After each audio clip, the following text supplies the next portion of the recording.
ఆదాబ్ హైదరాబాద్లో భాగంగా ఆజ్కి బాత్ చూద్దాం. బీజేపీ పార్టీలో గౌడ కులస్తులకు చోటేది.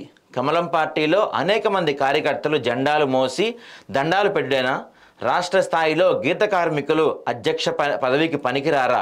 పార్టీ కోసం ఎన్నో త్యాగాలు చేసినా ఉనికే లేని బీజేపీ పార్టీని పతాక స్థాయిలో నిలబెట్టిన గౌడన్నలకు పెద్ద పెద్ద పదవులు అందని చందమామేనా? ఎన్నికలు వచ్చినప్పుడే కళ్ళు గీసే గౌడన్నల ఓట్లు కావాలి, అధ్యక్ష పదవులు మాత్రం అగ్రకులాల నాయకులుగా? చరిత్రలో గౌండ్ల నాయకులు రాజకీయాలను శాసించారు, మంత్రి పదవులు కూడా అనుభవించారు. కాలం మారుతున్న కొద్దీ బీసీ కులాలను అణగదొక్కుతున్నారు. బీజేపీ పార్టీ అంటేనే మతతత్వ పార్టీ అని పేరు పోయింది. ఇప్పుడు అగ్రకులాల పార్టీ అని ముద్ర వేసుకోకండి కమలం పార్టీ పెద్దలారా అని సురేంద్ర గారు పంపించారు. సో బీజేపీ పార్టీ అంటేనే దాదాపుగా ఒకప్పుడు మతతత్వ పార్టీ అనే పేరుండేది. ఇప్పుడు ఓన్లీ అగ్రకులాలకు సంబంధించిన పార్టీగా పేరు మీరు వేసుకోకండి. కొంచెం గౌడ్స్, ఎందుకంటే ఎప్పుడు కూడా గౌడ్స్ని చిన్న చూపు చూస్తున్నారు. ఎన్నికలప్పుడు ఓట్లప్పుడు జెండాలు మోయడానికి పనికొచ్చే గౌడ్స్ అధ్యక్ష పదవికి మిగతా వాటికి పనికిరారా అని చెప్పి సురేంద్ర గారు పంపించారు. సో ఇక ఇవాళ మరో వార్త చూస్తే, వరద బాధితులకు అండగా ఉంటాం, బాధితుల సమస్యలను ప్రధాని మోదీ దృష్టికి తీసుకెళ్తా.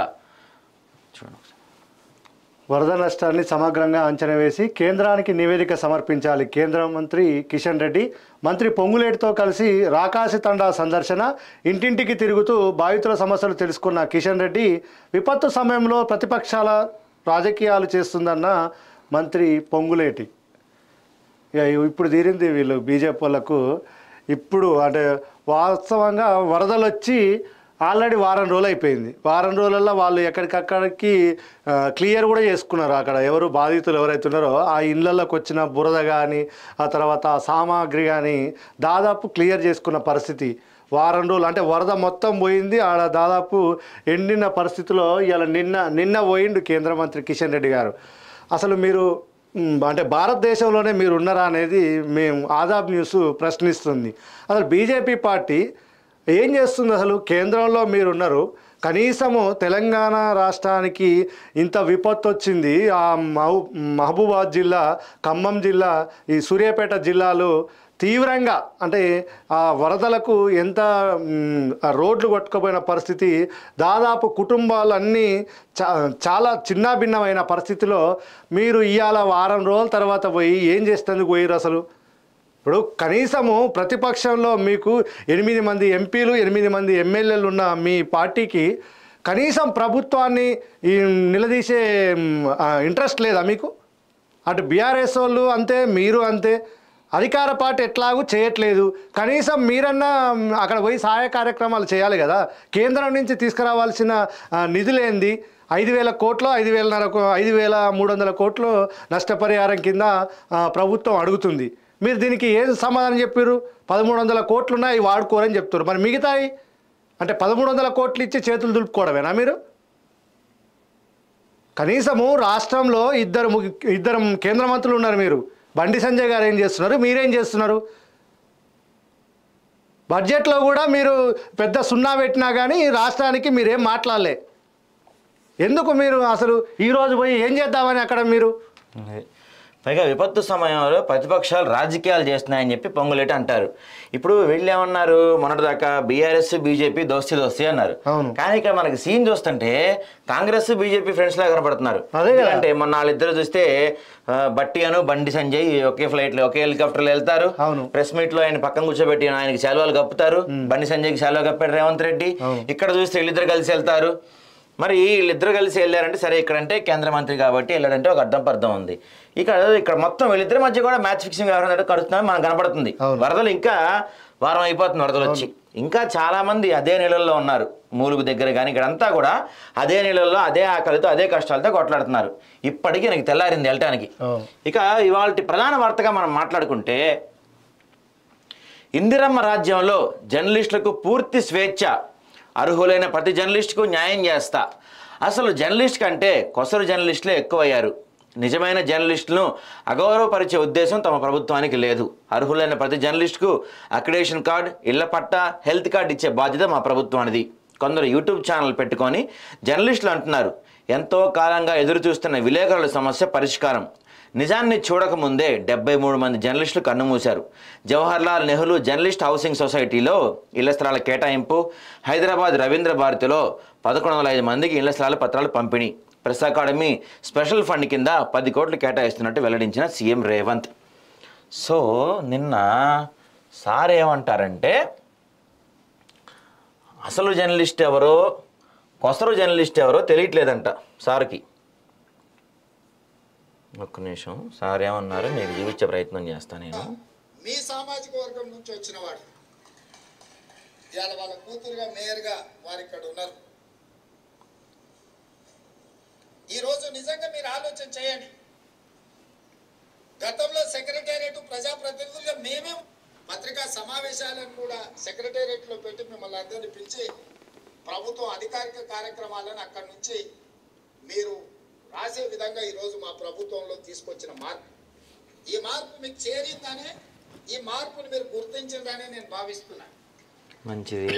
అయితే తెచ్చేదిలో ఉండకూడదు.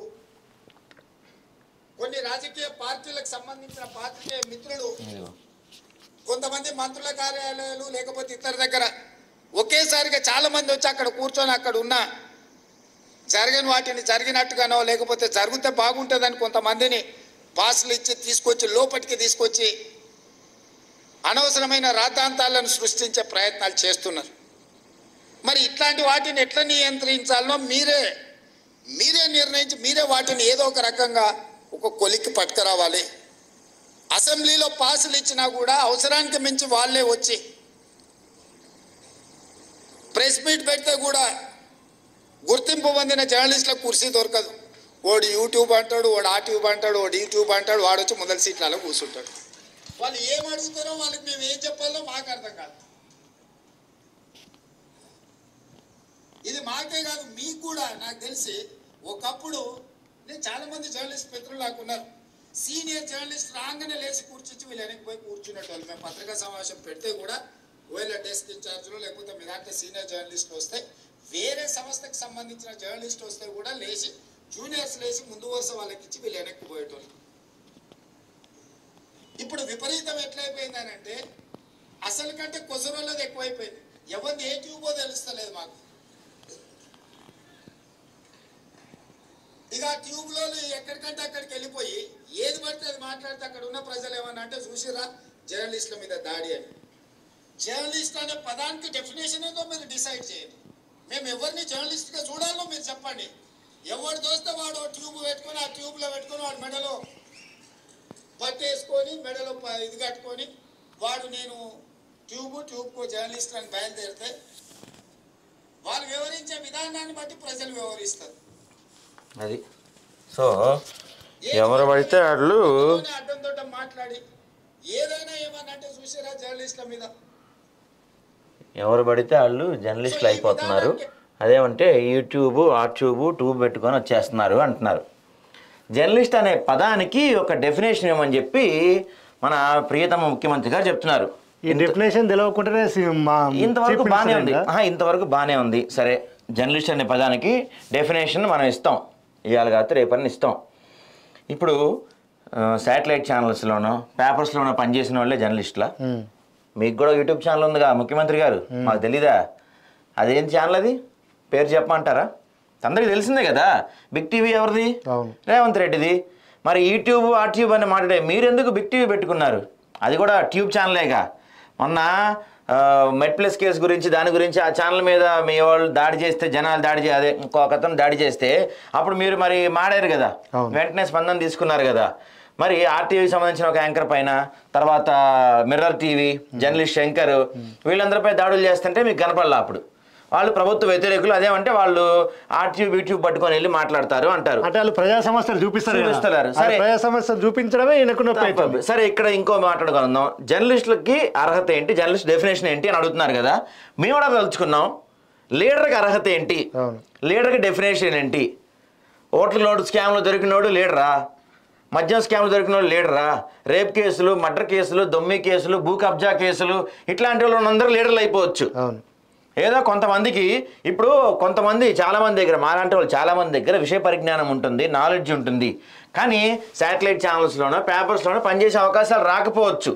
వచ్చినా చాలామంది వాళ్ళ కింద వీళ్ళ కింద ఎందుకు పనిచేయాలి, మనమే చిన్నగా ఒక యూట్యూబ్ పెట్టుకొని చేద్దామనే ఆలోచన చాలామందికి ఉంటుంది. ఎందుకంటే ముఖ్యమంత్రి గారు మీకు తెలిసి ఉండకపోవచ్చు, శాటిలైట్ ఛానల్ పెట్టాలన్నా పేపర్ పెట్టాలన్నా కొన్ని కోట్లతో కూడుకున్న వ్యవహారం. అది మీకు తెలుసా? ఒక శాటిలైట్ ఛానల్ పెట్టాలంటే ఎంత ఖర్చు అవుతుందో తెలుసా మీకు? మినిమం 100 కోట్లు అవుద్ది. తర్వాత దానికి ఎంప్లాయీస్ని మెయింటైన్ చేయడం ఎంత ఖర్చు అవుతుందో తెలుసా మీకు? నెలకి అదమపక్షం 5 లక్షలు అవుద్ది శాటిలైట్ ఛానల్ పెట్టుకోవాలంటే. దానికి శాటిలైట్ రెంట్ ఎంత కట్టాలో తెలుసా? నెల కేబుల్స్కి వాటికి ఎంత ఇవ్వాలో తెలుసా మీకు? ఏం తెలియదు మీకు. అదే యూట్యూబ్ అంటే చిన్నగా ఒక వ్యక్తి తను చెప్పదలుచుకుంది. ఇప్పుడు మీరే అంటున్నారు ప్రతి ఛానల్ కూడా ఏదో పార్టీ కొమ్ము కాస్తూ ఉన్నాయి, పెద్ద పెద్ద ఛానల్స్ అన్నీ కూడా. సో అలాంటి చోట అందరూ కూడా ప్రభుత్వానికి ఎవరు అనుకూలంగా, ప్రభుత్వం ఎవరుంటే వాళ్ళకి అనుకూలంగా మాట్లాడుతున్నారు. మాట్లాడకపోతే మీరు వాళ్ళ ఛానల్స్ ఆపేస్తారు. ఇప్పుడు వీళ్ళకి ఎన్ని ఛానళ్ళు ఉన్నాయి, ఎన్ని పత్రికలు ఉన్నాయి, అది చెప్పండి మీరు. ఇప్పుడు మాట్లాడకపోతే మీకు అనుకూలంగా ఛానల్స్ ఆపేస్తారు. ఇప్పుడు ఏపీలో ఎన్టీవీ టీవీని ఆపేశారు. గతంలో మన కేసీఆర్ ఇక్కడ ఉన్నప్పుడు ఇక్కడ టీవీని ఆపేశారు. ఇప్పుడు న్యూస్ కూడా రావట్లేదు, న్యూస్ చాలా చోట్ల రావట్లేదు. శాటిలైట్ ఛానల్స్ ని మీరు ఆపేయచ్చు. కాబట్టి కొంతమంది ఏం చేస్తున్నారు మిత్రులు, ఎవరి కింద పనిచేయటం ఎందుకు, ఎవరి చేతి నీళ్ళు తాగటం ఎందుకు, ఎవరికి అనుకూలంగా చెప్పడం ఎందుకు, ఓ కెమెరా ఓ సిస్టమ్ ఇంట్లో కూర్చొని మనమే చేసుకోవచ్చు. ప్రభుత్వాన్ని ప్రశ్నించాలంటే సరిపోద్ది ఇది. శాటిలైట్ ఛానల్లోనో లేకపోతే ప్రముఖ పత్రికల్లోనో పనిచేస్తేనే జర్నలిస్ట్ అయిపోడు. ప్రశ్నించాలనుకున్న ప్రతి ఒక్కరు జర్నలిస్టులే అవుతారు. మీకు తెలుసో లేదో నేషనల్ మీడియా మొత్తం ఫ్రీలాన్స్ జర్నలిస్టులే ఉంటారు. వాళ్ళు ఎవరు ఛానల్స్లో పనిచేయరు, కానీ ఆడుకుంటారు ప్రభుత్వాల్ని. మీకు తెలుసు అనుకుంటా, మోడీనే ఆడుకుంటారు వాళ్ళు. అలాంటి వాళ్ళు వీళ్ళకి నచ్చరు, మీకు నచ్చరు అలాంటి వాళ్ళు. మీకేంటి ఇప్పుడు మెయిన్ స్ట్రీమ్ ఛానల్స్ వాళ్ళు అయితే మీరు చెప్పిన మాట వింటారు, మీరు ఏదంటే అది అంటారు, ఓకే అంటారు. అందుకని వాళ్ళు మీకు ఇష్టం, ప్రెజర్ చేయొచ్చు, లేకపోతే ఛానల్ ఆపేస్తాం. పాపం ఇప్పుడు యాజమాన్యాలు కూడా అంటానికి లేదు. ఎందుకంటే ఛానల్ ఆపేస్తే ఇన్కమ్ ఉండదు. వాళ్ళు ఎంప్లాయీస్ ని మెయింటైన్ చేయాలి, శాలరీస్ ఇవ్వాలి, శాటిలైట్ డబ్బులు కట్టాలి, లోకల్ ఛానల్స్ కి కేబుల్స్ కి డబ్బులు కట్టాలి, హ్యాత్వే, ఎయిర్టెల్, డిష్ టీవీ అనేది డబ్బులు కట్టాలి. కాబట్టి వాళ్ళకి ఛానల్ నడవాలి, తప్పదు. ఇక వాళ్ళు మీ ఒత్తిడికి తలొగ్గుతారు. కానీ అలాంటి చోట పనిచేయటం ఇష్టం లేక కొంతమంది బయటకు వచ్చి మిమ్మల్ని ప్రశ్నిస్తారు. అంత మాత్రం వాళ్ళ అర్హత లేకుండా పోద్దా? మనసు చంపుకొని పనిచేయలేక బయటకు వచ్చి చేస్తున్నారు. మీకు విషయం తెలుసో లేదో, ముఖ్యమంత్రి గారు యూట్యూబ్ ఛానల్ పెట్టిన ప్రతి ఒక్కళ్ళకి కేక్ వాక్ కాదండి, ఒక పూటే తిండి తింటారు చాలా మంది. ఇన్ని మాట్లాడారు కదా మీరు నిన్న ఇన్ని కబుర్లు చెప్పారు కదా. కాదు, ఒక్క మాట చెప్పదలుచుకున్నా ముఖ్యమంత్రి గారికి. ఇప్పుడు ఏదైతే యూట్యూబ్ ఛానళ్ళు ఆ ట్యూబ్ యూట్యూబ్ అంటుండే కదా, మీ పార్టీ అధికారంలోకి రావడానికి కారణం ఈ రోజు యూట్యూబ్ ఛానల్. ఈ సోషల్ మీడియా చేయబట్టే కాంగ్రెస్ పార్టీ అధికారంలోకి వచ్చింది. కేసీఆర్ అనేటోడు ఫామ్ హౌస్ కు పారిపోయిండు. ఈ విషయాన్ని గమనించండి ముఖ్యమంత్రి గారు. మీరేదో ఇవాళ పత్రికా ఛానల్ ఆయన ఏం మాట్లాడుతున్నాడు తెలుసా? పత్రికలు అంటే మీరు మాకు కోఆపరేట్ చేయాలి, మీకు కోఆపరేట్ చేస్తాం అంటే లోపాయికారి ఒప్పందం చేసుకోవాలా? అది మీడియానా? అదే. ఇంకెందుకు కిమ్ లాగా అక్కడ చేసినట్టు నువ్వు కూడా ఒక మీడియాని తొక్కి పట్టచ్చు కదా. నువ్వు ఓన్లీ ఒక దూరదర్శన్ పెట్టుకో. అది ఇక ఏది మన ఏదో ఉంది కదా, దాన్ని ఏమంటే యాదగిరి పెట్టుకో చాలు, అంతే. మిగతా బంద్ చేయగా ఎందుకు ఇవి అన్నీగా? యూట్యూబ్ ఛానల్ అవసరం లేదు, మీడియా అవసరం లేదు, ఓన్లీ ఈ మొత్తం ఛానల్ అన్ని బంద్ చేసాయి. ఇక నీకు డప్పు కొట్టే ఇవన్నీ మొత్తం ఇవన్నీ ఉన్నాయి కదా, మళ్ళీ ఎన్ని ఎందుకు? ఇక మెయిన్ స్ట్రీమ్ మీడియా అంతా గవర్నమెంట్ సొమ్ము ఉదా కదా. అయితే ఇన్ని చెప్తున్నారు కదా జర్నలిస్టులకు అర్హత అన్ని మాడే మీరు నిన్న జర్నలిస్టులకు కేటాయించిన ఇళ్లలో చూస్తే ఒకసారి ఈ పేరు చూడండి, కురసాల కన్నబాబు చీఫ్ రిపోర్టర్ అని చెప్పి ఈయనకి ఇల్లు కేటాయించారు. కురసాల కన్నబాబు ఎవరు గత వైసీపీ ప్రభుత్వంలో మంత్రి. మంత్రికి మీరు ఇల్లు కేటాయించారు. మీరు ఇప్పుడు మీరు చెప్తున్నట్టు జర్నలిస్టులకు అర్హత అది ఇది అని మాడారు కదా మీరు. మరి ఏ అర్హత ప్రకారం ఈయనకి ఇల్లు ఇచ్చారు? కురసాల కన్నబాబు మంత్రిగా చేశాడు, ఆయన ఇల్లు కొనుక్కోలేడా? మీరు జర్నలిస్టుల కోటాలో ఇల్లు ఇస్తే తప్ప ఇల్లు తీసుకునే పరిస్థితులు ఆయన ఉన్నాడా? మరి ఏ అర్హతలో ఆయనకి ఇల్లు ఇచ్చారు? మీకు అనుకూలంగా ఉన్నారు కాబట్టో లేకపోతే మీకు గతంలో ఏదో అందో ఇచ్చారనుకుందాం, కరెక్టే, బాగానే ఉంది. ఇప్పుడు మీరు మాట్లాడుతున్నారు కదా జర్నలిస్టుల అర్హత ఏంటి, జర్నలిస్ట్ ఏంటి, అదేంటి ఇదేంటి అని మీరు మాట్లాడుతున్నారు కదా. మీరు ఇన్ని మాట్లాడుతున్నా మీకు మరి జర్నలిస్టుల అర్హతలు తెలిసే ఇచ్చారా ఇళ్ల స్థలాలు? ఇవ్వకి ఇచ్చారు ఇళ్ల స్థలాలు, బాగానే ఉంది, నిన్న మంచి పని చేశారు. ఏ గవర్నమెంట్ ఇవ్వలేదు, గతంలో ఎప్పుడో కాంగ్రెస్ గవర్నమెంట్ ఇచ్చింది, మళ్ళీ కాంగ్రెస్ గవర్నమెంటే ఇచ్చింది అని చెప్పి నిన్న చాలా మంది మీడియా మిత్రులు కూడా మాట్లాడుకున్నారు, సంతోషించారు. ఓకే, మీడియాకి మంచి చేశాడు. ఎందుకంటే జర్నలిస్ట్ ఇళ్ల స్థలాలు ఇప్పటిది కాదు, ఎప్పటి నుంచో నలుగుతున్న సమస్య అది. మీరు ఇల్లు ఇచ్చారు, మంచి పని చేశారు, గ్రేట్, మీరు మేము కాదంటల్లా. కానీ అక్కడికి వెళ్ళి ఇట్లాంటి మాటలు మాడారు చూసారా, యూట్యూబ్ ఆ ట్యూబ్ యూట్యూబ్ అని. ఆ ట్యూబులు లేకపోతే మీరు వచ్చేవాళ్ళు కాదు. మీకు తెలుసో లేదు ఆ విషయం? స్వయంగా కేటీఆర్ ఏమన్నాడు, ఒక 200 యూట్యూబ్ ఛానల్స్ ఉంటే సీఎం అయిపోవచ్చు అన్నాడు. ఆ యూట్యూబ్ ఛానల్స్ వల్లే మీరు సీఎం అయ్యారు. రేపు మీకు కూడా అదే యూట్యూబ్ ఛానల్స్ అన్ని మీకు అగనెస్ట్ అని అనుకోండి, మీ పరిస్థితి ఏంది? ఖచ్చితంగా మీ 3 రంగుల జెండా పెట్టి పాట చేర్చుకున్నారు కదా, ఆ పాట వల్లే కదా మీకు హైప్ వచ్చింది. ఆ పాట ఎక్కడ రిలీజ్ చేశారు? యూట్యూబ్ లో. మీ గురించి మీకు 200 ఛానల్స్ పెట్టి, మీకు తరపున మీకు సపోర్ట్ గా 200 ఛానల్స్ పెట్టి, మీకు సపోర్ట్ గా వార్తలు వేసి, మీకు సపోర్ట్ గా చేసిన యూట్యూబ్ ఛానల్స్ వల్లే మీరు ఇవాళ ముఖ్యమంత్రి అయ్యింది. అయ్యే ఛానల్స్ లేకపోతే మీరు ఈసారి ఎమ్మెల్యేగా గెలిచేవాళ్ళో తెలియదు. సరే, ఇన్ని మాట్లాడుతున్నా, మీరు మమ్మల్ని అడిగారు కదా, మా తరపు నుంచి ఒకటే ఒక క్వశ్చన్ అండి. జర్నలిస్టులకు అర్హత మీరు అడిగారు, లీడర్కి అర్హత మేము అడుగుతున్నాం. ఒక ఓటుకు నోటు కేసు ఉన్నోళ్ళు, మద్యం కేసు ఉన్నోళ్ళు, దొమ్మి కేసు ఉన్నోళ్ళు, భూ కబ్జా, ల్యాండ్ సెటిల్మెంట్లు, కొడంగల్ వెళ్తే ప్రతి గడప చెప్తున్నారు మీ ల్యాండ్ సెటిల్మెంట్ల గురించి. రాష్ట్ర వ్యాప్తంగా చేస్తున్నారు కూడా, ఇప్పుడు అది వేరే విషయం. మరి ఇవన్నిటి గురించి కూడా మీరు చెప్పి, ఇవేవి చేయనోడు మంచోడు శుద్ధపోసే లీడర్ అని చెప్పి మీరు చెప్పండి, మేము చెప్తాం. అప్పుడు జర్నలిస్టులకి అర్హత ఏంటి, జర్నలిస్టులకి డెఫినేషన్ ఏంటి మేము చెప్తాం. లీడర్కి డెఫినేషన్ మీరు చెప్పండి. లీడర్కి డెఫినేషన్ మీరు చెప్తే జర్నలిస్ట్కి డెఫినేషన్ మేము చెప్తాం, ఖచ్చితంగా చెప్తాం. ఇప్పుడు మెయిన్ స్ట్రీమ్ మీడియా అంటే వీళ్ళకు ఆహా ఓహో అనే ఛానళ్లను, ఆహా ఓహో అనే పత్రికలను చూస్తే సరిపోతుంది, ఇంకా అవసరం లేదు ఇక. అంటే ఇప్పుడు సోషల్ మీడియా అనేది మీరు ఆల్రెడీ గొంతు నొక్కాలని చూస్తున్నారు. సో మీరు మాత్రం అట్లా చేయొచ్చు, మేము మాత్రం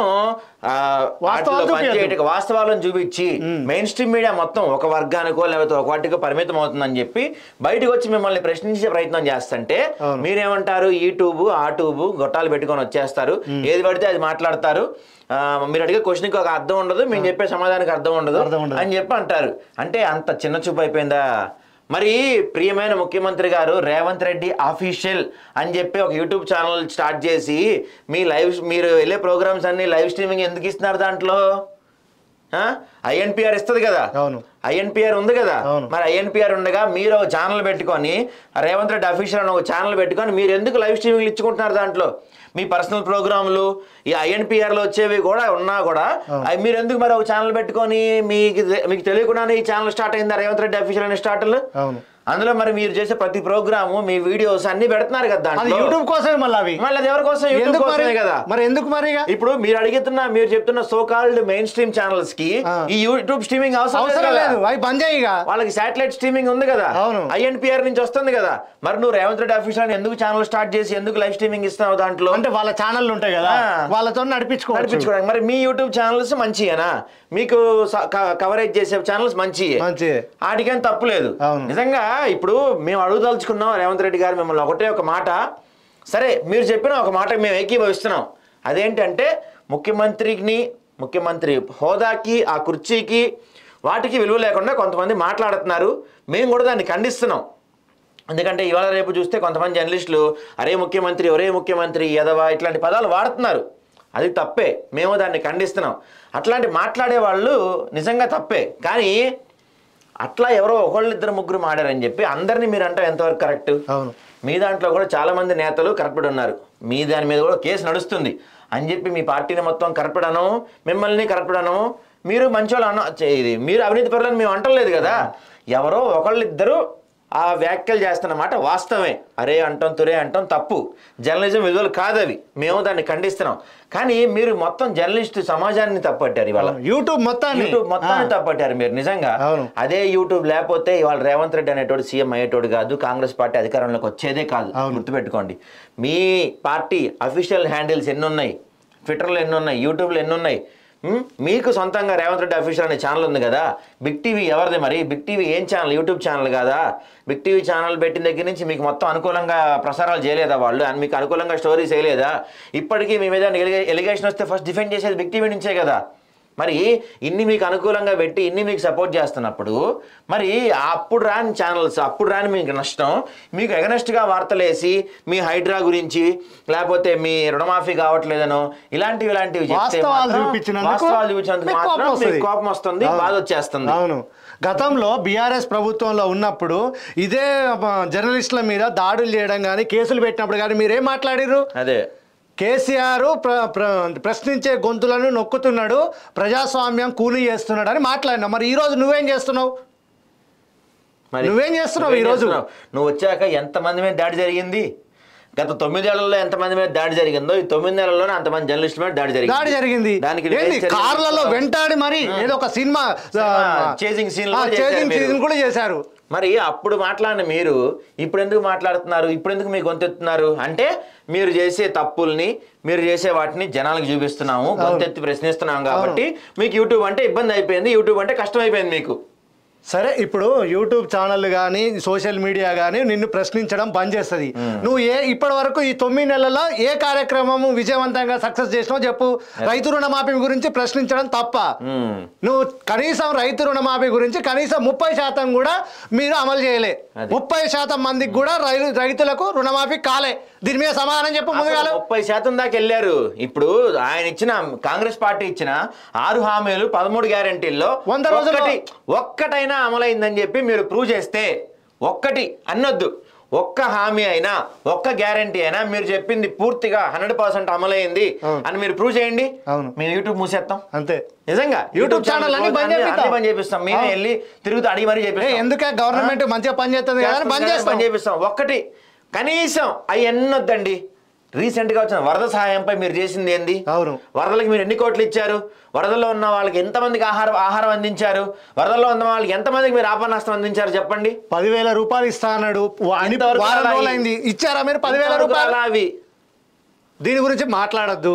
భోజనం లేని వాళ్ళు ఎంతమంది ఉన్నారు ఇప్పటికీ? ఫుడ్ లేకుండా ఇబ్బంది పడుతున్న వాళ్ళు, కష్టపడుతున్న వాళ్ళు ఎంతమంది ఉన్నారు ఇప్పటికీ? వాళ్ళందరినీ మీరు వదిలేశారు. అయ్యేం మీకు పట్టట్లేదు. మిమ్మల్ని ప్రశ్నిస్తున్నందుకు, మిమ్మల్ని అడుగుతున్నందుకు మాత్రం యూట్యూబ్ ఛానల్స్ వచ్చేస్తున్నాయి. యూట్యూబ్ ఛానల్స్ అంటే మీకు నొప్పి అయిపోతుంది. కనీసం ఒక ముఖ్యమంత్రి స్థాయిలో ఉండి మీరే అంటున్నారు, ముఖ్యమంత్రి స్థాయికి కనీసం నాకు మర్యాద ఇవ్వకపోయినా ముఖ్యమంత్రి కుర్చీకి మర్యాద ఇవ్వమని మీరే అంటున్నారు. ముఖ్యమంత్రి కుర్చీకి మర్యాద ఇవ్వాలంటే ఆ కుర్చీలో ఉండే వాళ్ళు మాట్లాడే భాష, వాళ్ళ పదాలు మంచిగా ఉండాలి, వాళ్ళు చెప్పేవి మంచిగా ఉండాలి. అంతేగాని ఇలా జర్నలిస్టుల పైన యూట్యూబ్ వాళ్ళ జర్నలిస్టులు కాదు అనే మీరు చేసే వ్యాఖ్యలు మాత్రం యూట్యూబ్ ఛానల్స్ తరపున మేమందరం తీవ్రంగా ఖండిస్తున్నాము. మీరు గుర్తుపెట్టుకోండి, యూట్యూబ్ ఛానల్స్ అందరూ ఏకమయ్యి మీ ప్రసారాలని మిమ్మల్ని చూపించడం మానేస్తే రేవంత్ రెడ్డి అనేవాడు కనపడ్డు, ముఖ్యమంత్రి వెంటాడితే చాలా, అంతే, ముఖ్యమంత్రి అవ్వచ్చు. మేము అన్ని యూట్యూబ్ ఛానల్స్లో మీ గురించి చిన్న లైన్ కూడా కనపడకుండా ఆపేసామంటే మెయిన్ స్ట్రీమ్ మీడియాలో మీరు కనపడతారు, యూట్యూబ్ ఛానల్స్లో మీ మాట కూడా వినపడదు. గుర్తుపెట్టుకోండి, ఇప్పుడు మీరు మాట్లాడుతున్న ఆ యూట్యూబ్ ఛానల్స్ వల్లే మీరు ముఖ్యమంత్రి అయ్యారు. మీకే 2-3 యూట్యూబ్ ఛానల్స్ ఉన్నాయి సొంతంగా, అవన్నీ మూసేసి అవన్నీ క్లోజ్ చేసి అప్పుడు మీరు మాట్లాడండి యూట్యూబ్ గురించి. జర్నలిస్టులకు అర్హత అది ఇది అని మాట్లాడుతున్నారు. మీకు మరి లీడర్స్కి అర్హత ఏంటి చెప్పండి, మేము అడుగుతున్నాం. జర్నలిస్టుల గురించి మాట్లాడుతున్నారు మీరు. లీడర్స్ అంటే ఏంటి? లీడర్ ఎవరు? ఏ అర్హత ఉంది లీడర్కి? ఏం చేస్తే లీడర్ అవుతాడు చెప్పండి, అప్పుడు మీరు జర్నలిస్టులు అనండి. అంతేగాని ఇష్టం వచ్చినట్టు మాట్లాడితే మీరు ముఖ్యమంత్రి అవ్వచ్చు, ప్రధానమంత్రి అయినా అవ్వచ్చు, మీకు హోదా, మీరుండే కుర్చీని బట్టి మీకు హోదా వస్తుంది. అలానే జర్నలిస్ట్ అనే పేరు బట్టి హోదా వస్తుంది. ముఖ్యమంత్రి అనే ట్యాగ్ లైన్ మీకు మహా అయితే 5 ఏళ్ళు ఉండొచ్చు, 2 ఏళ్ళు ఉండొచ్చు, ఈ సంవత్సరంలో ఊడిపోవచ్చు. కానీ ఒక్కసారి జర్నలిస్ట్గా ట్యాగ్ వేసుకున్నాడు జీవితాంతం జర్నలిస్ట్గానే పనిచేస్తాడు. చచ్చే వరకు కూడా జర్నలిస్ట్గానే ఉంటాడు. చివరి వరకు ప్రభుత్వాన్ని ప్రశ్నిస్తూనే ఉంటాడు. జర్నలిస్టుల గురించి మాట్లాడే ముందు అదుపులో పెట్టుకొని మాట్లాడండి. ఇంకోసారి ఎక్కడ పడితే అక్కడ ఎంతమంది జర్నలిస్టుల పైన మీరు దాడి చేశారు? ఈ 9 నెలల్లో ఎంతమంది, ఆఖరికి మహిళలని కూడా చూడకుండా పోలీస్ స్టేషన్లో కూడా వాళ్ళపైన దాడి చేశారు కదా మీకు. అప్పుడు ఏం మీకు కనపడలేదా? మరి ఆ పోలీస్ కానిస్టేబుల్నో లేకపోతే ఆ పోలీస్ ఎస్ఐనో ఆ సిఐనో మీరు ప్రశ్నించారా? పిలిచి అడిగారా? జర్నలిస్టులపై ఏంటి నువ్వు చేసేది తప్పు కదా, అందులో ఒక మహిళా జర్నలిస్టుపై ఏంటి అని పిలిచి అడిగారా? అది అడగలేదు, అవి చేయలేదు. ఇవాళ మిమ్మల్ని ప్రశ్నిస్తుంటే మాత్రం యూట్యూబ్ అని మాడుతున్నారు. దీన్ని మేము ఖచ్చితంగా తీవ్రంగా ఖండిస్తున్నాం. రేవంత్ రెడ్డి గారు, ఈ వ్యాఖ్యలు మీరు వెనక్కి తీసుకోకపోతే ఖచ్చితంగా మీరు దానికి తగిన మూల్యం చెల్లించాల్సి ఉంటుంది. తెలంగాణ రాష్ట్రంలో ఎమ్మెల్యేలు కావచ్చు, ఎంపీలు కావచ్చు, 10వ క్లాస్ చదివిన వాళ్ళు కూడా ఉన్నారు, చదవని వాళ్ళు కూడా ఉన్నారు. కానీ తెలంగాణ రాష్ట్రంలో ఒక్క జర్నలిస్ట్ కూడా గ్రాడ్యుయేట్ లేని జర్నలిస్ట్ లేడు. నీకు దమ్ముంటే చూపించే ఒక్కడు కూడా అరే నువ్వు ఏం చదువుకున్నారా భయ్, నువ్వు కెమెరా పట్టుకొని ముందుకు వచ్చినావు, నువ్వు మా జర్నలిస్ట్ అంటున్నావు అని మీరు చూపించండి. ఒక్కరినైనా సరే కనీసం 5 సంవత్సరాలు లేనిది కూడా ఎవరు కూడా ఈరోజు జర్నలిజంలో బయట నేను జర్నలిస్ట్ అని చెప్పుకోవడం కానీ యూట్యూబ్ ఛానల్ కానీ చేసే వాళ్ళు ఎవ్వరు కూడా లేరు. కనీసం 5 ఏళ్ళు లేని వాళ్ళు కూడా ఎవరు కూడా ఈ ఫీల్డ్లో నేను జర్నలిస్ట్ అని చెప్పుకునే వాళ్ళు ఎవరు లేరు. మీరు చెప్తున్నారు కదా డెఫినేషన్, జర్నలిస్ట్కు ఏం డెఫినేషన్ అని. మరి 10వ క్లాస్ చదవనవాడు ఎట్లా మంత్రి అవుతాడు? 10వ క్లాస్ చదవనవాడు ఎట్లా ఎంపీ అవుతాడు? 10వ క్లాస్ చదవనవాడు ఎట్లా ఎమ్మెల్యే అవుతాడు? సీఎం కూడా అయిపోతున్నారు.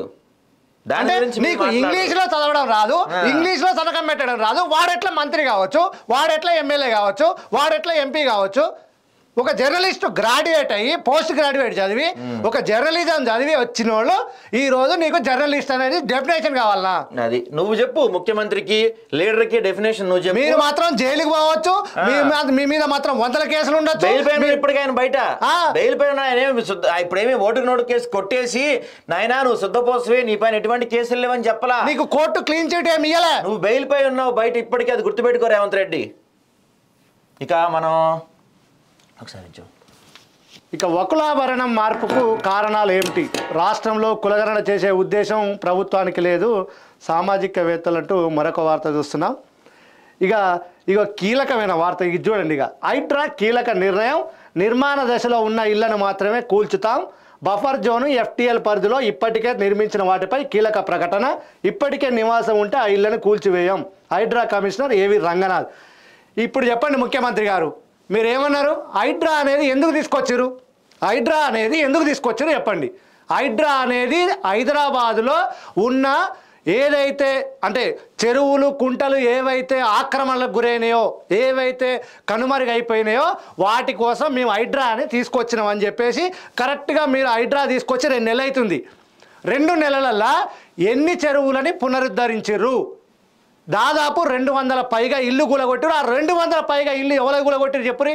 పేదోళ్ళై, సామాన్యులై.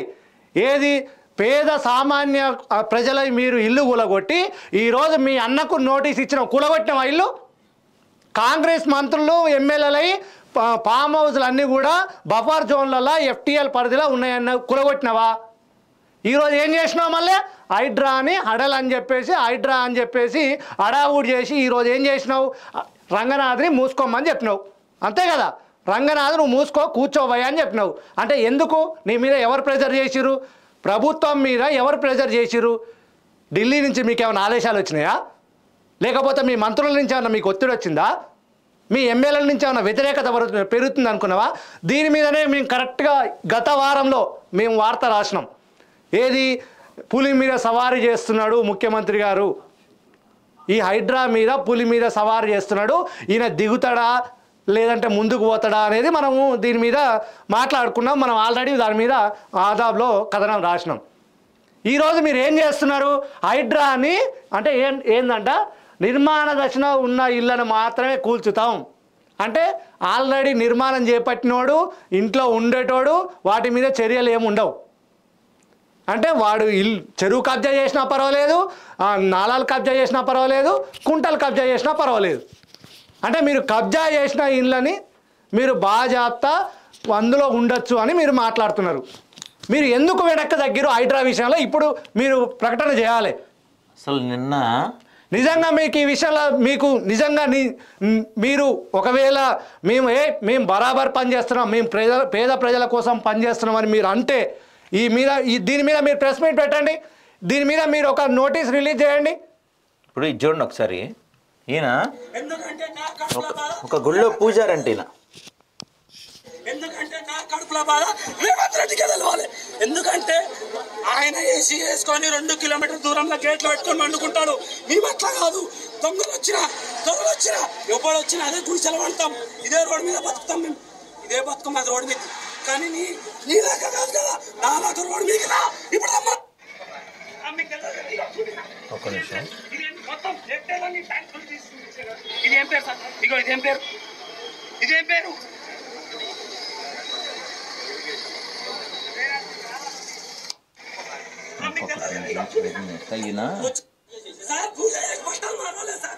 ఆంజనేయ స్వామి గుడిలో 15 సంవత్సరాల నుంచి పూజ చేస్తున్నా. గత 15 ఇయర్స్ ప్రతి ఎమ్మెల్యే వస్తాడు, ప్రతి కార్పొరేటర్ వస్తాడు, వచ్చి ప్రతి హనుమాన్ జయంతికి వస్తాడు.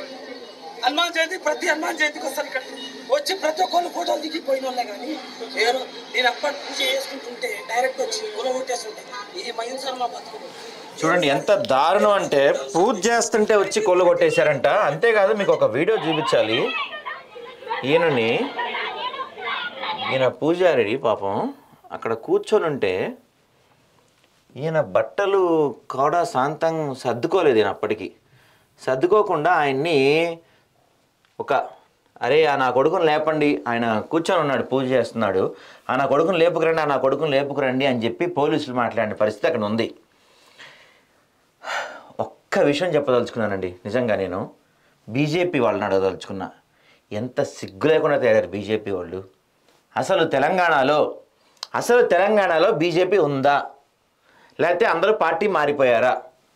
వరద నష్టం గురించి వారం తర్వాత స్పందిస్తారు, మిగతా వాడి గురించి నెల తర్వాత స్పందిస్తారు. ఒక హిందువు గుళ్ళో పూజ చేస్తున్న టైంలో, అది కూడా ఇంకా ఆయన పైన కాషాయ వస్త్రాలు అలానే ఉన్నాయి ఒంటిపైన, ఆయన స్వామి, ఆయన పూజారిని మనం ఏమని పిలుస్తాం? పూజారిని అయ్యగారిని పిలుస్తాం, స్వామివారిని పిలుస్తాం మనం. అలాంటి స్వామి ఆయన గుళ్ళో పూజ చేస్తుంటే నా కొడుకుని లేపురండి అని చెప్పి పోలీసులు అంటుంటే ఏడున్నారు బీజేపీ వాళ్ళు? హిందువులపై ఏమైనా జరిగితే, హిందువులపై చెయ్యి పడితే మేము వస్తామంటారు కదా. నిద్రపోతున్నారా? లేకపోతే కేంద్ర మంత్రి పదవులు వచ్చిన తర్వాత అవి చూసుకుంటే సరిపోతుందా మీకు? ఎక్కడున్నారు బీజేపీ వాళ్ళు? నిన్న మనం ఇంకొన్ని విజువల్స్ చూస్తే నిన్న అసలు నిజంగా కళ్ళల్లో నీళ్ళు వచ్చిన పరిస్థితి మనకు ఉండింది నిన్న.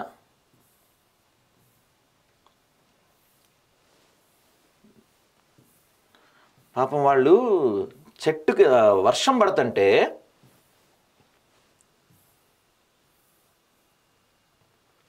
ఇది చూడండి. ఇప్పుడు ఈయన పేరేంటి, మన మురళీమోహన్ జైబేరి వాటికి నోటీసులు ఇచ్చారు. నోటీసులు ఇస్తే ఆయన సమాధానం ఇచ్చాడు. ఏమని? అది మేము చూసుకోవాలా, అక్కడ కట్టాము, కొంత షెడ్ ఉందని చెప్పారు మీరు. మరి వీళ్ళకి మీరు ఏం నోటీసులు ఇచ్చారు? అది చూడండి ఎంత పూర్తయిపోయిన బిల్డింగ్ అది. ఎన్ని కోట్లు దాంట్లో ఎంతమంది పెట్టుంటారు? ఎవరైనా డబ్బులే కదా. ఇది చూస్తే వాళ్ళ హృదయాలు ఎలా ఉంటాయో తెలుసా? చూడండి.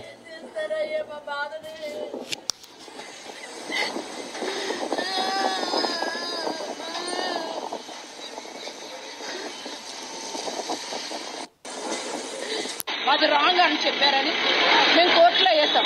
మరి కోర్టు ఎందుకుందండి? మేము ఎందుకు వెళ్ళాలి కోర్టుకి? ఇన్ని సంవత్సరాలు మేము డబ్బు ఖర్చు పెట్టుకొని కోర్టుకి ఎందుకు వెళ్ళాము? ఏం బాబు నువ్వు వచ్చి మమ్మల్ని మా కడుపుని కొట్టడానిక నువ్వు వచ్చావు? ఆ మహాబాడు కేసీఆర్ గారు ఉన్నారు. 28 రోజులు 30 రోజులు నిరాహార చేసి తెలంగాణ తెచ్చాడు. నువ్వే తెచ్చావయ్యా. మా లోకాలను కడుపు కొట్టి ఇల్లు కొట్టడానికి వచ్చావు. పాత రోజులు తెచ్చాడుగా. సో ఇట్లా నిన్న చాలా విజువల్స్. వర్షం పడుతున్నా కూడా వర్షంలో వాళ్ళు తడవుస్తూ ఒక షెడ్ కిందకి వెళ్ళి, ఒక గూడు కిందకి వెళ్ళి ఉంచిన పరిస్థితి మనకు కనపడుతుంది. ఉన్న పలంగా చెప్ప పెట్టకుండా వెళ్ళి పడేసుకుంటూ వెళ్ళిపోయారు. ఇప్పుడు ఇక్కడ ఏమంటాడు? ఇప్పటికే నివాసం ఉంటే ఆ ఇళ్లను కూల్ చేయమని చెప్పి అన్నారు కదా. మరి కూల్ చేసిన వాటి పరిస్థితి ఏంటి? చెప్పబెట్టకుండా కూల్ చేశాడు కదా, వాటి పరిస్థితి ఏంటి? వాటి గురించి ఏం మాట్లాడతారు? అవి మాట్లాడరు. మీరు చెప్పబెట్టకుండా పడేసే వాటి గురించి మాట్లాడరు, ఏవైనా మాట్లాడరు. కానీ జైబేరి లాంటి సంస్థలకి, లేకపోతే ఇలాంటి పెద్ద పెద్ద సంస్థలు ఉన్నాయి కదా, మన ఎన్కన్వెన్షన్ లాంటి వాటికి, ఇలాంటి వాటికి అయితే మీరు వాళ్ళకి చెప్పి పడేస్తారు, నోటీసులు ఇస్తారు. ఇప్పుడు చూడండి వీళ్ళకి ఎటువంటి నోటీస్ ఇచ్చారు? వీళ్ళు ఏం చేశారని చెప్పి పడేశారు. హైడ్రా మీరు చేస్తుంది మంచి పనే, మేము కాదంటల్లా. మీరు ఏం చెప్తున్నారు? చెరువు అక్రమం కట్టడం అయితేనో, నాలా ఆక్రమించి కడితేనో ఇలాంటివి కూల్ చేస్తామని చెప్తున్నారు. కానీ మీరే అన్నారు కదా, కొన్నింటికి నోటీసులు ఇస్తున్నారు కదా. మరి ఇప్పుడు ఇది పడేసిన మీరు రేవంత్ రెడ్డి వాళ్ళ తమ్ముడి ఇంటిని ఎందుకు పడేయలేదు? వాళ్ళకి నెల రోజులు నోటీస్ ఎందుకు ఇచ్చారు? మురళీమోహన్కి నెల రోజులు నోటీస్ ఎందుకు ఇచ్చారు? అంటే హైడ్రా బడా వాళ్ళకి ఒకలాగా, పేదవాళ్ళకి ఒకలాగా, ఉన్నోళ్ళకి ఒకలాగా, తెలంగాణ వాళ్ళకి ఒకలాగా, ఆంధ్ర వాళ్ళకి ఒకలాగా ఉంటుందా? అందరికీ ఒకేలా ఉండదా హైడ్రా? ఒక్కొక్కరికి ఒక్కోలా పనిచేస్తుందా హైడ్రా?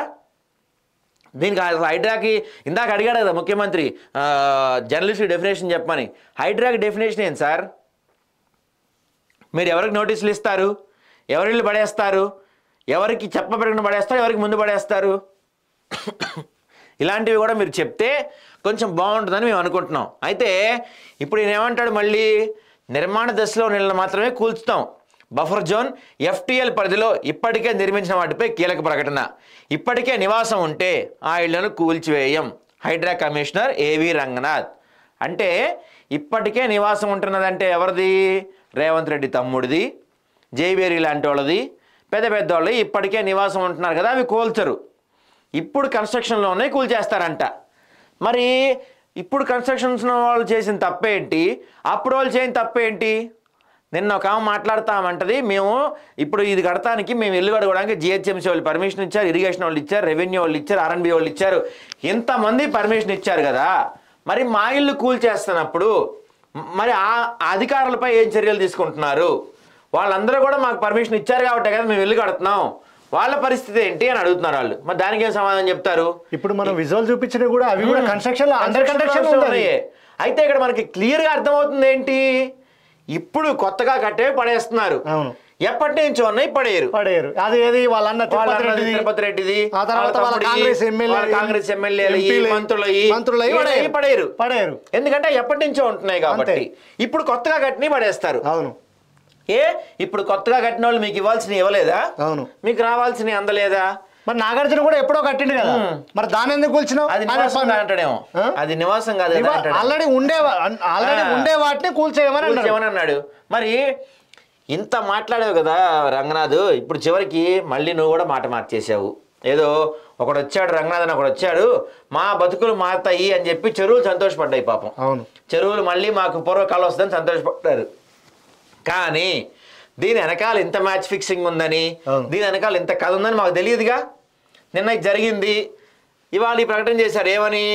నిర్మాణాల్లో ఉన్న దశల్లో మాత్రమే కూలుస్తాను ఇవాళ ప్రకటన చేశారు. ఒక వికెట్ పడింది, మెయిన్ వికెటే పడింది. అంతే. రేపటి రోజున ఏమంటారు, ఒక 2 నెలలు టైం ఇస్తున్నాం, 3 నెలలు టైం ఇస్తున్నాం అని చెప్పి ఒక వికెట్ పడింది ఆల్రెడీ. ఇక్కడ చూడండి, ఆల్రెడీ ఇక్కడ ఏమంటాడంటే, OYC కాలేజీ కూల్చితేనే హీరో, సీఎం రేవంత్ రెడ్డికి బీజేపీ ఎమ్మెల్యే రాజాసింగ్ సవాల్. ఫాతిమా కాలేజీని కాపాడుతున్న రేవంత్ ప్రస్తుతం జీరోనైన వ్యాఖ్య. ఫాతిమా కళాశాలను ఎప్పుడు కూల్చారో చెప్పాలని నివేదిక. అయితే ఫాతిమా కాలేజీ ఆపారు, పల్లావి ఆపారు, రేవంత్ రెడ్డి వాళ్ళు ఆపారు, మురళీమోహన్ ఆపారు, మంత్రులే ఆపారు, సామాన్యులు మాత్రం పడేశారు. అదేంటని అడిగారని చెప్పింది నిన్న. వెంటనే వాళ్ళ స్టేట్మెంట్ ఏంటి, అండర్ కన్స్ట్రక్షన్స్ ఉన్న వాటిని పడేస్తాం, ఆల్రెడీ కట్టుకున్న వాటిని పడే. ఇప్పుడు కట్టుకున్న వాటిలలో ఇంట్లో రోడ్డు మీద పడ్డ పేదలు సామాన్యులు ఉన్నారు, వాళ్ళకి ఏం చేస్తారు చెప్పురి? వాళ్ళ నష్టపరిహారం ఏం చేయలేదు. ఇప్పుడు మన రామ్నగర్ లా ఇట్లా అక్కడ మనం జవహర్ నగర్ లా చూసాం కదా, ఆల్రెడీ ఇండ్లు ఉండే వాటిని కొత్త ఇండ్లని కూడా వాళ్ళని రోడ్డున పడేసి కూలగొట్టిర్రు. వాళ్ళు పేదలు కాబట్టి వాళ్ళకి నాలుక ఉండదు కాబట్టి. వాళ్ళు ఇప్పుడు మీరంటే ఇక్కడ గమనించాల్సింది ఏంటంటే, నాగార్జున అంటే హౌస్ మోషన్ పిటిషన్ ఎత్తాడు, లంచ్ మోషన్ పిటిషన్ ఎత్తున్నాడు, అరగంటలో చేయించుకోగలరు నాగార్జున. అవును, వీళ్ళకి లేదుగా. వీళ్ళు కోర్టుకి వెళ్ళాలంటేనే ఇప్పటికే వాళ్ళు ఆ ఇల్లు కట్టుకోవడానికి రూపాయి ఎప్పటి నుంచో కూడబెట్టుకొని ఇంట్లో ఉన్న నగలు, బంగారం, ఆస్తులు అన్ని కొదవ పెట్టుకొని తెచ్చి ఇక్కడ ఇల్లు కట్టుకుంటారు. లేకపోతే వాళ్ళకి తెలియక ఇక్కడ ఇచ్చి ఉంటారు. ఇది చూడండి, ఇప్పుడు ఇలాంటివి మీరు పడేస్తే వాళ్ళ పరిస్థితి ఏంది? ఆల్రెడీ కోర్టులో ఉందంటున్నామే, కోర్టులో ఉన్న వాటిపైన కూడా మీరు చర్యలు తీసేసుకుంటున్నారు. మరి ఇంక కోర్టుకి వెళ్ళే ఉపయోగం? ఇంత ఫాస్ట్గా ఇప్పుడు మీరు చెప్పబెట్టకుండా ఇక్కడ పడేసినంత ఫాస్ట్గా రేవంత్ రెడ్డి వాళ్ళ అన్నది ఎందుకు పడేయలేదు? 200 ఇండ్లకు మాదాపూర్లో మీరు నోటీసులు అవి ఎందుకు పడేయలేదు? మాదాపూర్లో చెరువు లేక్ చుట్టూతో ఉన్న ఎన్ని ఇల్లు పడేశారు మీరు? 200 వాటికి నోటీసులు ఇచ్చారు. మొన్నే ఆడుకున్నాం. అవును, వీళ్ళు మిగతా పడేశారు కానీ దుర్గం చెరువు దగ్గర ఉన్న వాటి జోలికి వెళ్తారా, వెళ్ళే దమ్ముందా అని మనం ఆడుకున్నాం. ప్రూవ్ అయిపోయింది, మీకు దమ్ము లేదని అర్థం అయిపోయింది. దుర్గం చెరువు చుట్టూతో ఉన్న కట్టడాలు ఎన్ని మీరు కూల్చారు? దుర్గం చెరువు పరిధి ఎంత, అది ఇప్పుడు ఉంది ఎంత, దాన్ని మీరు ఎంతవరకు కూల్చారు, ఏం చేశారు? దాని గురించి ఒకసారి మాట్లాడదాం మనం. ఎందుకంటే ఇప్పుడు మిగతా కడ్డాలు మీకు ఈజీ అయిపోయింది పడేయటం, వెళ్తున్నారు పడేస్తున్నారు. కానీ దుర్గం చెరువు అనేది ఒకటి ఉంది కదా, మనకి మీరే చెప్పారు 200 మందికి నోటీసులు ఇచ్చాం మేము అని. 200 మందికి నోటీసులు ఇచ్చాం ఇంటి చుట్టూతా అన్న వాటిలో ఎంతమంది ఇల్లు పడేశారు? ఇప్పుడు మీరు కనీసం ఎన్ని ఇల్లు పడేశారు, ఎన్నింటికి నోటీసులు ఇచ్చిన వరకు కరెంట్. ఇప్పుడు ఇది మనకి దుర్గం చెరువు చూస్తే మనం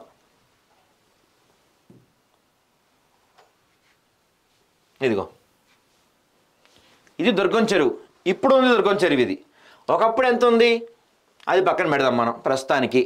ఇక్కడ మనం చూసుకుంటే దుర్గం చెరువుకి క్లియర్గా మీరేం చెప్పారు, FTL పరిధిలో ఉన్న ప్రభుత్వ కార్యాలయాలు, పార్కులు ఇవి కూడా పడేస్తాం అని చెప్పారు. మరి ఇక్కడ ఉన్న ఈ దుర్గం చెరువు దగ్గర ఉన్న ఈ ఐల్యాబ్స్ కానీ లేకపోతే ఇక్కడ చుట్టుపక్కల పెద్ద పెద్దవి ఉంటాయి అన్నీ, రెస్టారెంట్లు కానీ మాల్స్ కానీ పెద్దవి ఉంటాయి. ఇక్కడ చూడండి మనకి ఇప్పుడు ఇది మనం చెరువు అనుకుంటే ఈ ఇళ్ళు ఎంత దూరం ఉన్నాయి ఇక్కడికి? ఎవరెస్ట్ ఆర్గానిక్స్ లిమిటెడ్ అంట, లేక్ వ్యూ పాయింట్ అంట, దుర్గం చెరువు బోటింగ్ క్లబ్ అంట, ఈ ఎన్ని ఇళ్ళు ఉన్నాయండి ఇక్కడ మనకి? లైట్ హౌస్ కాఫీ షాపు ఇది ఆనుకొనే ఉంది, చెరువులోనే ఉంది. ఇది అయితే ఈ చుట్టుపక్కల చూడండి మనం, ఇదిగో వీటన్నిటిలో ఎన్ని పడేసావయ్యా నువ్వు? ఇప్పుడు ఇది చెరువు అండి, దీని ఆపోజిట్ పెద్ద పెద్ద భవనాలు ఉంటాయి, పెద్ద పెద్ద ఆఫీసులు ఉంటాయి. ఇవి FTL పరిధిలోకి రాలేదా? వాటికి నోటీసులు ఇవ్వలేదా? ఆ చెరువు ఇప్పుడు ఈ చెరువు ఉంది, ఇది వెళ్ళే నాలా ఎక్కడ ఉంది? దీని నాలా మార్గం ఎక్కడ ఉంది? కనీసం నాలా మార్గం గురించి మీరు నోటీసులు ఇచ్చారా? అవి ఇవ్వలేదు. కానీ పేదవాళ్ళు మధ్యతరగతి వాళ్ళు వీళ్ళు ఇల్లు పడేస్తాం మీకు తేలిక, అడిగే వాళ్ళు ఉండరు, వాళ్ళు కోర్టులకు వెళ్ళలేరు, వాళ్ళు నోటీసులు తెచ్చుకోలేరు, స్టేలు తెచ్చుకోలేరు. వాళ్ళు ఇప్పుడు వాళ్ళు గులగొట్టిన 200 పైగా ఇళ్ళల్లో అన్ని పేదవాళ్ళే, అన్ని మధ్యతరగతి వాళ్ళే. అంతే. మీరు ఒక్క వెనక నుంచి తప్ప అవును ఒక పెద్ద బడాబాబుది గులగొట్టిన చెప్పండి. ఒక ఇంత పెద్ద ఇన్ని కోట్ల ప్రాపర్టీ, ఇగో పలానా కాంగ్రెస్ ఎమ్మెల్యే, పలానా కాంగ్రెస్ మంత్రి, BRS ఎమ్మెల్యే అని చూపియండి. మీరు కాంగ్రెస్ దాకా వెళ్ళారు, BRS వాళ్ళే పడేలా ఇల్లు. BRS BJP వాళ్ళని అసలు మీరు ఎక్కడ నోటీసులు ఇచ్చి ఊరుకున్నారంటే? BRS వాళ్ళు నోటీసులు ఇచ్చారు, BJP వాళ్ళకి అది కూడా లేదు. BJP లీడర్స్ లో ఎంతమంది నోటీసులు వచ్చినాయి? MIMకి నోటీసులు వెళ్ళి, BRSకి వెళ్ళి, కాంగ్రెస్కి వెళ్ళి, BJP లీడర్స్ లో ఎంతమంది నోటీసులు ఇచ్చారు? BJP వాళ్ళకి ఇల్లు లేవు, ఒక్కళ్ళు కూడా కట్టలేదు పాపం. అందరు మంచివాళ్ళు, శుద్ధపోసులు వాళ్ళు. అవును. కానీ మిగతా వాళ్ళు మాత్రం నోటీసులు ఇచ్చారు. ఇప్పుడు మీరు చెప్పిన మురళీమోహన్కి, తిరుపతి రెడ్డికి, వీళ్ళకి 1 month నోటీస్ ఇచ్చిన మీరు వీళ్ళకి ఎందుకు ఇవ్వాలి 1 month నోటీసు? వీళ్ళేం తప్పు చేశారు? మనం ఆల్రెడీ గతంలో మాట్లాడినాం. ఏది వీళ్ళు ఏదైతే నోటీసులు ఇచ్చిర్రో వాళ్ళ ఇండ్ల పైన చర్యలు తీసుకోరు, వీళ్ళు కోర్టుకి వెళ్ళడం కానీ వాళ్ళు వెనక్కి తీసుకోవడం కానీ ఉంటుందని మనం మాట్లాడినాం. అది అయ్యే పని కాదని అందరికీ తెలుసు. అవును. అదే ఇప్పుడు రామ్నగర్ లో కంప్లైంట్ వచ్చింది, 24 hours to 48 hours లో యాక్షన్ తీసుకున్నాం మీరు. అవును. ఇక్కడ మరి రేవంత్ రెడ్డి తమ్ముడు అన్నది, లేకపోతే వాళ్ళ చుట్టాలది, లేకపోతే ఇప్పుడు మురళీమోహన్ది, వీళ్ళపైన ఎందుకంత ఫాస్ట్ గా చర్యలు తీసుకోలేదు? అదేమంటే నిన్న మురళీమోహన్ అంటాడు, మేము మొత్తం కట్టింది క్లియర్ ఉంది, ఒక చిన్న షెడ్ ఉంది అంతే, ఒక రేగుల షెడ్ ఉంది, దాన్ని తీసేస్తాం అంటాడు. మరి దాని గురించి వీళ్ళేం దానికి మళ్ళీ మాట్లాడాల. మురళీమోహన్ది పద్ధతిగా నోటీసులు ఇచ్చారు, మరి వీళ్ళకి నోటీసులు ఎక్కడ ఇచ్చారు? సరే నోటీసులు ఇచ్చారు అనుకుందాం, అంతవరకు బాగానే ఉంది. నిన్న చూస్తే ఒక పూజారి ఆయన ఒక గుళ్ళో ఆయన అంటాడు, 15 సంవత్సరాలుగా ఈ గుళ్ళో నేను పూజ చేస్తున్నా, ఇక్కడికి ఎమ్మెల్యేలు వస్తారు, ఎంపీలు వస్తారు, కార్పొరేటర్లు వస్తారు, అలాంటి ఒక పూజారిని పట్టుకొని నా కొడుకుని లేపుకురండి అని చెప్పి ఇట్లా పట్టుకొని తీసుకొచ్చేస్తుంటే ఆ పూజారి నిన్న ఎంత బాధపడుతూ, ఆయన ఒక రకంగా చెప్పాలంటే ఆయన కొంచెం ఏడుస్తూనే మాట్లాడాడు. ఎందుకంటే పూజారి అనే పదానికి మనం ఎంత గౌరవిస్తాం, అయ్యగారంటే మనం ఎంత విలువిస్తాం, ఆయన నా కొడుకుని లేపుకురండి అని చెప్పి తీసుకొచ్చారంటే ఇక BJP హిందూ సంస్థలు ఉండి కూడా వేస్ట్. మీరు అనవసరంగా మూసేయండి, మీరు ఉండి కూడా వేస్ట్ మీరు. ఎందుకంటే ఒక హిందూ మతానికి సంబంధించిన ఒక గుడికి ఇలా అదే విషయం వేరే చోట జరిగి ఉంటే ఎలా ఉండేది? ఎట్లా ఉండేది రియాక్షన్ ఈ పాటికి? హిందువులు అంటే చులకన, ఏం చేయలేరు. అక్కడ ఏపీలో చూస్తే మండపాలకి డబ్బులు కట్టమంటున్నారు, గణేష్ మండపాలకి, ఇక్కడ కూడా ఉన్నాయి. మీరు ఇట్లా చేసుకుంటూ వెళ్ళిపోతారు. అదేమంటే ఇప్పుడు కానీ మనకి ఫైనల్గా క్లియర్గా ఒక విషయం అర్థమవుతుంది, ఏంటంటే Hydraa utter flop match fixing కి వాళ్ళు పాల్పడ్డారు. అయిపోయింది.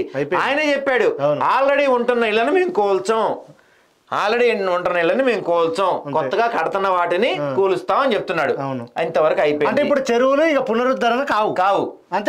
అంతేగా చెరువులను కాపాడుతామని స్టేట్మెంట్. కొత్తగా కట్టే వాటినే కూలుస్తారు, అంతే. ఆల్రెడీ ఉన్న వాళ్ళని కూల్చరు. ఆల్రెడీ హైదరాబాద్ చెరువులన్నీ మూతపడిపోయినాయి కదా. ఇప్పుడు నాకు డౌట్ అండి, ఇక నుంచి చట్టంలో మార్పు చేస్తాం. అదేంటంటే కొత్తగా మర్డర్ చేసిన వాళ్ళని అరెస్ట్ చేస్తాం, పాత వాళ్ళందరూ మంచోళ్ళు అంటే సరిపోద్దా? అంతే.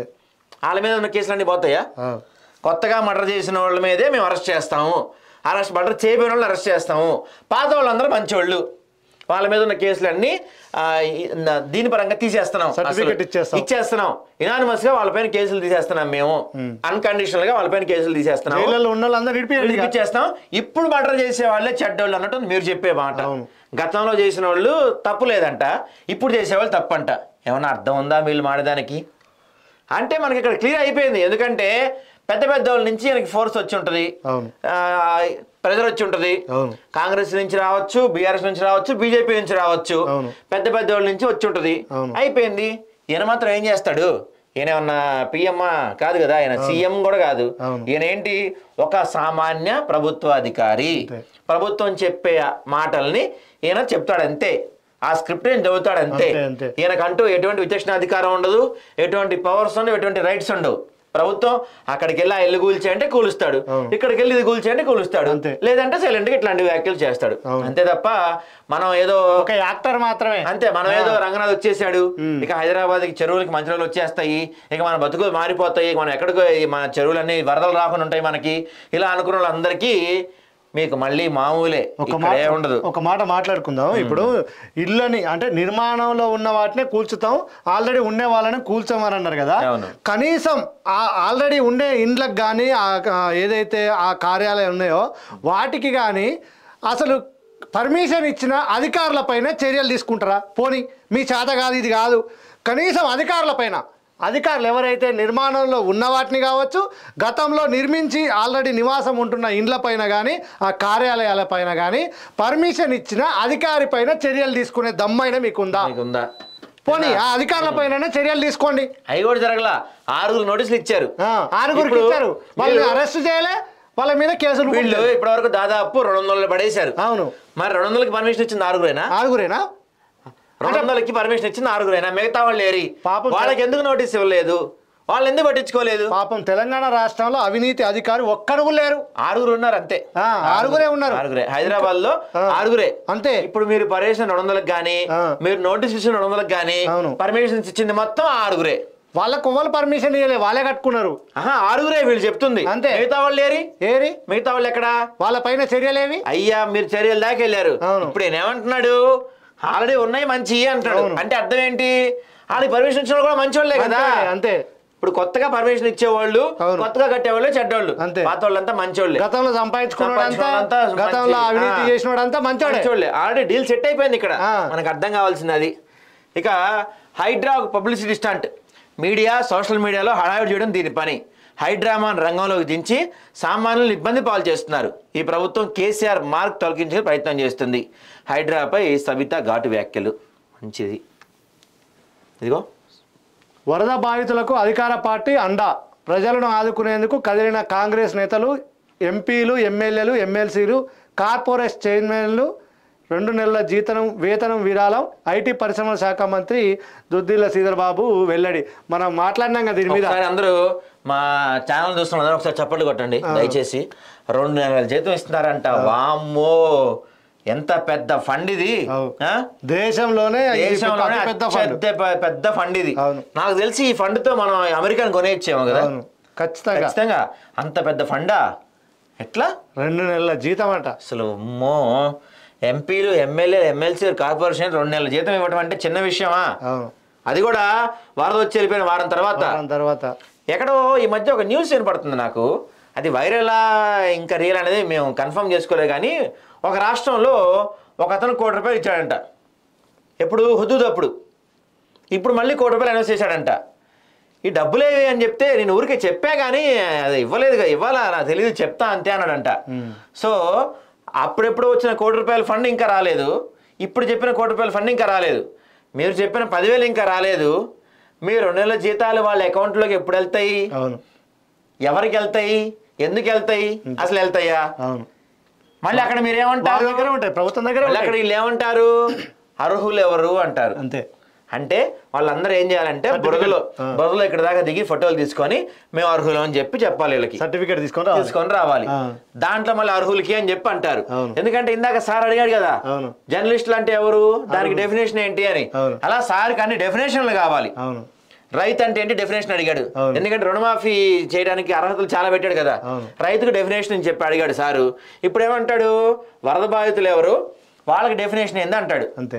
ఖచ్చితంగా ఆ డెఫినేషన్ తెలుసుకొని ఈ 10,000 ఇచ్చిన తర్వాత ఈ 2 నెలల జీతం ఇచ్చేప్పటికీ మళ్ళీ వరదలు కూడా రావచ్చు ఖచ్చితంగా. ఆ ఫోటోలు తీసుకొని సర్టిఫికెట్లు తీసుకొని రమ్మంటే ఎడకెళ్ళి మళ్ళీ ఇక్కడ ఇంకో కర్రీ కూడా పెట్టే ఛాన్స్ ఉంది.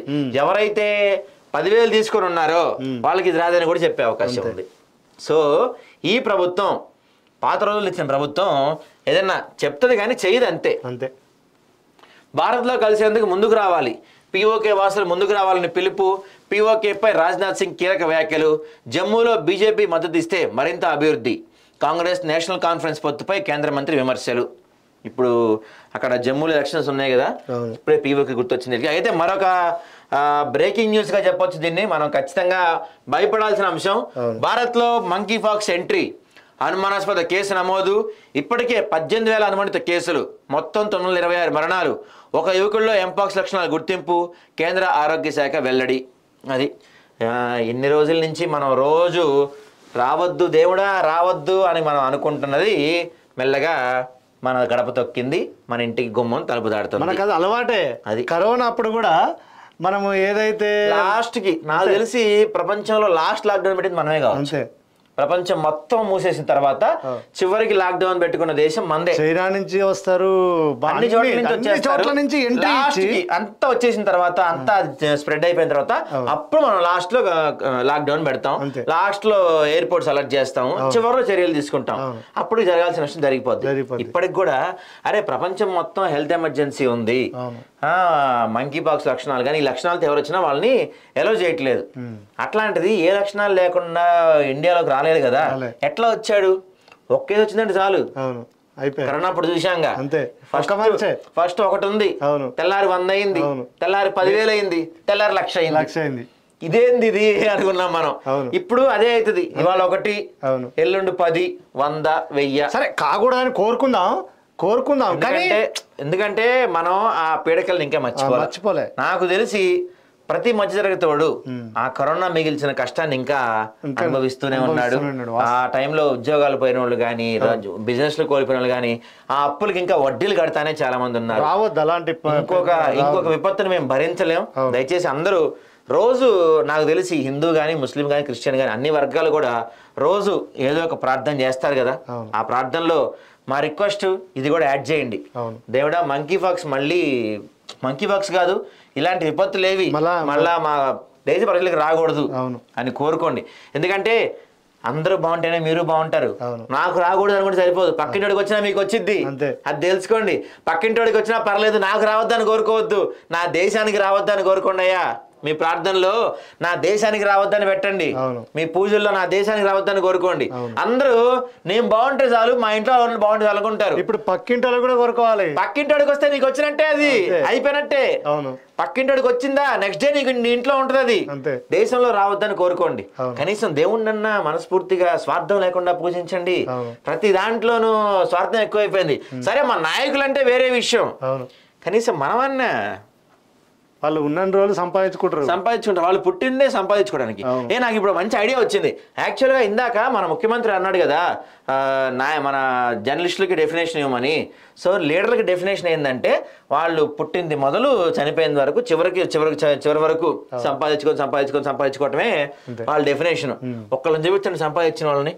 ఏదో సినిమాలో డైలాగ్ ఉంటుంది, ఒక రాజకీయ నాయకుడి ఆస్తి ఎంత అంటే వాళ్ళ పిల్లలు కూర్చొని తిన్నా కరగనంత అనే సినిమాలో ఒక డైలాగ్ ఉంటుంది. అదేవిధంగా ఇప్పుడు మన ఏ లీడర్ తీసుకున్నా, ముఖ్యమంత్రి తీసుకోవచ్చు, ఎంపీ తీసుకోవచ్చు, ఎమ్మెల్యే తీసుకోవచ్చు. ముఖ్యమంత్రి అంటే మళ్ళీ మేము ఈ ఒక్క ముఖ్యమంత్రినే అంటల్లా, మీరు ఫీల్ అయిపోద్దు. అన్ని ముఖ్యమంత్రులు, దేశంలోని అన్ని ముఖ్యమంత్రులు అందరూ కూడా వాళ్ళ ఆస్తులు లెక్కలు తీస్తే యుఎస్ ఎకానమీ ఎంత మన ముందు, చైనాని కొనిపడదు అబ్బా మనం ఒక్కొక్క ఎమ్మెల్యే ఒక్కొక్క ఎంపీ దగ్గర ఉన్న ఆస్తులు మొత్తం బయటికి తీస్తే. అప్పుడెప్పుడో మోడీ గారు చెప్పారు ఏమని, స్విట్జర్లాండ్ లో నల్లధనం తీసుకొస్తా అని. అది వద్దు సార్, స్విట్జర్లాండ్ నల్లధనం మాకు వద్దు సార్, మన దగ్గరున్న వాళ్ళని తీయండి బయటికి చాలు. అంతే. జిహెచ్ఎంసి నుంచి ఎలాంటి అనుమతులు లేకుండా 4 అక్రమ భవనాల నిర్మాణాలు మనం అంతకుముందు వేసాం. నేను ఇంతే, నాకెవరు అడ్డులేరు, నేనే రాజు నేనే మంత్రి అంటున్నా బిల్డర్ అని చెప్పి ప్రభుత్వ నియమ నిబంధనలు నాకు వర్తించవు. నేను బిల్డర్ను, ప్రభుత్వ ఆదేశాలను పాటించను. నేను ఇంతే, నా ఇష్టానుసారంగా అక్రమ నిర్మాణాలు నిర్మిస్తా. బిల్డర్ టౌన్ ప్లానింగ్ అధికారులు రాజకీయ పార్టీ మాదిరి మద్దతు తెలుపుతున్న వైనం. సర్కిల్ 3 టౌన్ ప్లానింగ్ అధికారుల మౌనం. ఎల్బీ నగర్ జోనల్ సిపి ఆదేశాలను బేఖాతరు చేస్తున్న టౌన్ ప్లానింగ్ అధికారులు. అక్రమ నిర్మాణాలనే టౌన్ ప్లానింగ్ అధికారులు నోటీసులు ఇస్తారు. నోటీసులు సరే, కూల్చేసేది ఎప్పుడు? కూల్సారని చెప్పారుగా, ఇంక నుంచి వాళ్ళు ఇంకెవరు కూల్చేతులు ఎక్స్పెక్ట్ చేయకండి. కూల్చులు లేవు, కూల్చులు లేవు, కొత్తగా కట్టేవాళ్లే. అంతే. కొత్తగా కట్టేవాళ్ళు కూడా పని చేయొచ్చు అబ్బా. మంచి ఐడియా ఇస్తున్నాను నేను మీ అందరికీ. కొత్తగా కట్టే వాళ్ళు ఏం చెప్తారంటే, ఇది పాత కట్టడమే సార్, రెనోవేషన్ చేస్తున్నాం అని చెప్పుకోండి. అప్పుడు మిమ్మల్ని కూడా కూల్చరు.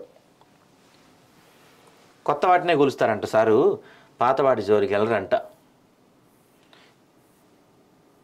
ఇక రాష్ట్ర ప్రభుత్వం పూర్తిగా విఫలమైంది. మాజీ మంత్రి సూర్యాపేట జగ్గారెడ్డి.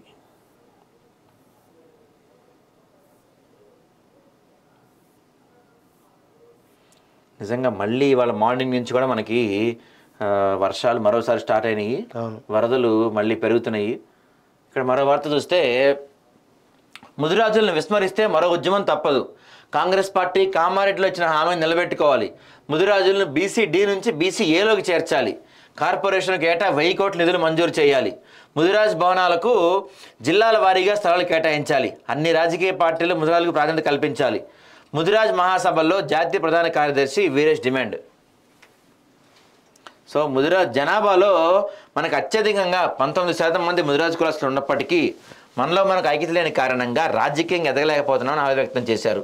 2003లో జరిగిన తెలంగాణ శాసనసభ ఎన్నికల్లో కాంగ్రెస్ పార్టీ కామారెడ్డి ముదిరాజులకు హామీ ఇచ్చి 8 నెలలు పూర్తవుతున్న సందర్భంగా ఇప్పటికీ అది కార్యరూపం దాల్చడం లేదని ఆయన చెప్తున్నారు. అయితే ఇట్లానే కొనసాగితే మరో ఉద్యమం తప్పదని చెప్పి కాసాని వీరేష్ చెప్తున్నారు.